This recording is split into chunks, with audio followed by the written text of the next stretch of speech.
War has affected many changes in our world. Dating back to the very earliest wars, countries have experienced modifications in their social, economic, political, diplomatic, and cultural aspects as a result. We're going to explore in detail these different parts. Starting off with the social effects, the difference in, say, World War I and current time is that women started gaining more rights and privileges than they have ever had before. They took over jobs that were previously held by men, and they were employed more widely in industrial jobs. They were now a critical part in office and secretarial work, and also teaching. Women were also allowed to have their own apartments, go out without chaperones, smoke in public, and wear skirts that rose above their ankles. Even the grant of women's suffrage was becoming more popular. Compared to today's times, women already have all those freedoms. Now, one difference is that women are now in the fight. Women are allowed to fight in any branch, and they are allowed to be in any position that they wish. Also, African Americans are now allowed to fight and be in any branch of the military. Back in World War I, they were limited to the Navy and Coast Guard, and they were not allowed to be a Marine at all. Another difference is the Espionage Act of 1917. This said that the people could not scrutinize the government or interfere with the war. Nowadays, we can say just about anything concerning the government and not get in trouble. We can even cuss out the police and they cannot do a thing about it. Overall, the social effects of war are not as great as they once were before, which is perhaps a good thing. The economy throughout World War I was a technological time period where many companies put aside their roles of manufacturing domestic goods to help aid the U.S. in war. The production of automobiles, airplanes, and many chemicals grew. In total, World War I cost about $32 billion. Many people did not like the increase of taxes due to the war. The U.S. government increased taxes about 500%. In 1918, new laws set by the government introduced rationing and a way of sharing food fairly. Sugar, meat, flour, butter, margarine, and milk were all rationed so that everyone got what they needed. In modern-day war, there are fewer factories switching to manufacturing just for the war because of the modern technology and other specialized factories. But this also leads to more expensive war. For instance, the Iraq War cost about $1.7 trillion opposed to World War I at $32 billion. And that's about 53 times the cost. The United States federal government has spent or obligated $4.4 trillion on the wars in Afghanistan, Pakistan, and Iraq. The current wars have been paid for almost entirely by borrowing. This borrowing has raised the U.S. budget deficit, increased the national debt, and had other macroeconomic effects, such as raising consumer interest rates. Unless the U.S. immediately repays the money borrowed for war, there will also be future interest payments.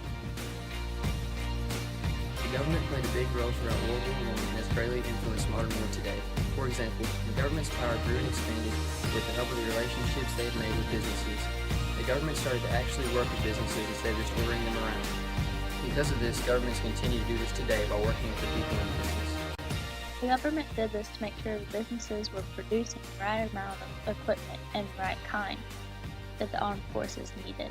And eventually, the government made a war industries board to coordinate between themselves and the businesses. The government also took control of industries that were vital to winning the war, such as the railroad or transportation industry. Our government has changed from the government in World War I in the fact that our government today does not have complete control over transportation now like they used to then. And I mean, while we were in World War I, taking over transportation greatly helped us win. One of the biggest effects World War I has had on future wars is the military draft.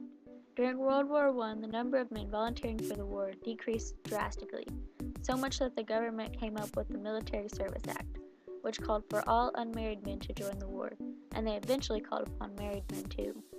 Today we still have the draft and all men must enlist themselves when they turn 18. Some people feel like they shouldn't have to put their name in the draft, and others feel like their rights and privileges are being taken away, such as freedom of speech and right to protest, for example. Pop culture and entertainment changed in many ways after World War I. Before the war, the working class would go to what they called music halls to listen to people perform. Eventually, the middle class could afford gramophones, which were able to play records, and the music halls sort of disappeared. Music went from pianos, hymns, and music without lyrics to jazz and ragtime. The period from the end of the First World War until the start of the Depression in 1929 is known as the Jazz Age. Jazz had become popular, although Older generations thought of the music as immoral because of the new dances like the Charleston and the back bottom that were also so popular. Supposedly, 70% of all copyrighted songs in 1918 were war songs. Earlier songs, written during Wilson's Polity of Neutrality, had featured mothers who didn't want their boys to go to war. But after April 1917, sheet music almost always supported the war effort. Nowadays, war doesn't affect pop culture as it did then. War then modernized the population, but I wouldn't say that war is the main reason for our new technology in recent times. Songs like Made in America have been published, and movies like American Sniper have been shown nationwide, but not all of our television or songs have been about what's going on in the Middle East.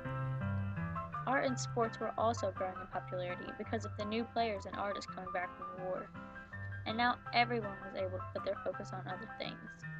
Silent movies were popular before the war, and people would head to the theater to watch a movie with only music and effects. After the war, a major motion picture sound was created called The Jazz Singer, released in 1927. Books published were centered on the war instead of romances or fictions like in the earlier days. Fashion in the 20s was greatly impacted by the war as well. Women began wearing shorter skirts, as in at the calf or knee, which became useful for those who were nurses on the front lines. Jewelry at this time was creative, and soldiers would send rings, bracelets, or necklaces made from fragments of shells or ammunition to their betrothed. Because the U.S. hasn't had a draft since 1973, our athletes and musicians haven't been sent to fight, so the fads continuously change because of the constant new ideas. Fashion has been sort of impacted, as a military uniform is becoming a kind of style, with combat boots and camo growing in popularity. Pop culture hasn't been recently affected largely by modern wars like World War I affected it in the 20s. During World War I, the United States was part of the Allies, which included Britain, France, Russia, and Italy. They were opposed to Germany, Austria-Hungary, Ottoman Empire, and Bulgaria, which made up the Central Powers. The Treaty of Versailles was a peace treaty created at the end of World War I that ended the state of war between Germany and the Allied powers, and it was signed on June 28, 1919, which was exactly 5 years after the assassination of Archduke Franz Ferdinand. Though the Treaty of Versailles was a pretty big deal, it wasn't the only thing created during the end of World War. The League of Nations was created in 1920, and its job was to make sure that it never broke out again. Woodrow Wilson created the League of Nations after being horrified by the slaughter of the World War. It also had its weaknesses. Even though Woodrow Wilson created the idea of the League of Nations, America wouldn't join it. America's refusal to join the League fitted in with its desire to become more of an isolationist country. Now fast forward about 8 decades later into the attack on terrorism, the United States kept some old allies like France, the United Kingdom, and Italy, as well as getting some new ones like Argentina, Canada, Japan, Saudi Arabia, Israel, and Qatar.